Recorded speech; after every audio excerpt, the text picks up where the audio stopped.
Meaning of half-term. Half-term.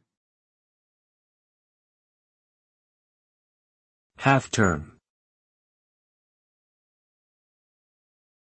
Half-term. Half-term.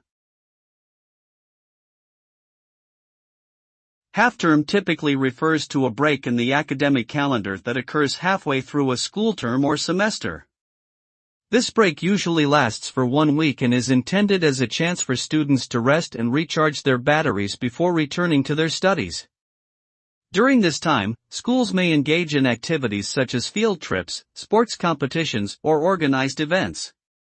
Half-term is also a popular time for families to plan vacations or travel. Overall, half-term serves as an important pause in the academic year, allowing students and teachers alike to regroup and refocus.